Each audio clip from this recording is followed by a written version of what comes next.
বিখ্যাত music director C রামচন্দ্রনকে আনারকলির সুর করার জন্য ফিরিয়ে এনেছিল ফিল্মিস্তান।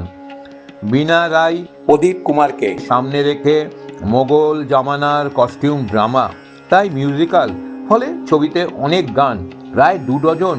রেকর্ডিং প্রায় শেষ হয়ে এসেছে। এমন সময় ফিল্মিস্তানের সঙ্গে রামচন্দ্রের ঝামেলা বাঁধল। রেগে মেগে পুনে চলে গেলেন তিনি। শশধর মুখার্জি আলাদা করে ডেকে নিয়ে তাকে বলাতে বাকি গানগুলো সুর করতে বসলেন হেমন্ত মুখোপাধ্যায়। টাইটেল ট্র্যাক বাকি, অনুপম ঘটকের কাছে শেখা পাঞ্জাবি হীরের ছাদে সেটাকে ফাঁদলেন হেমন্ত। তারপর রামচন্দ্রের ফোন নাম্বার জোগাড় করে তার মানভঞ্জন করে তাকে স্টুডিওতে এনে বাদ বাকিটা সামাল দিলেন। এই আনারকলি ছবিটাতে বেশিরভাগ গানই ছিল লতার গলায়। হেমন্তকে দিয়ে 2টো গান গাইয়েছিলেন শ্রী রামচন্দ্র। একটা গান জুড়ে ছিল একেবারে শেষ মুহূর্তে প্রযোজকের 2 দিনের বরাতে, সেটা জিন্দেগি হ্যায় প্যার কি দো চার ঘড়ি হতি হ্যায়। আর একটা আগেভাগেই তৈরি হয়েছিল, জাগ দর্দে ইশক জাগ।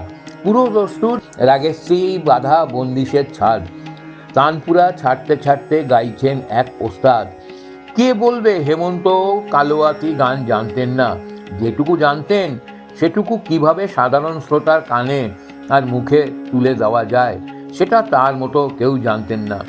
এই আনারকলি ছবিতে এই হেমন্তর এই গানের জন্যেই ছবিটা সুপার ডুপার হিট হয়েছিল এবং ছবিটা একটি অসাধারণও হয়েছিল। ভিডিওটা লাইক শেয়ার করে চ্যানেলটি সাবস্ক্রাইব করে পাশে থাকবেন। নমস্কার।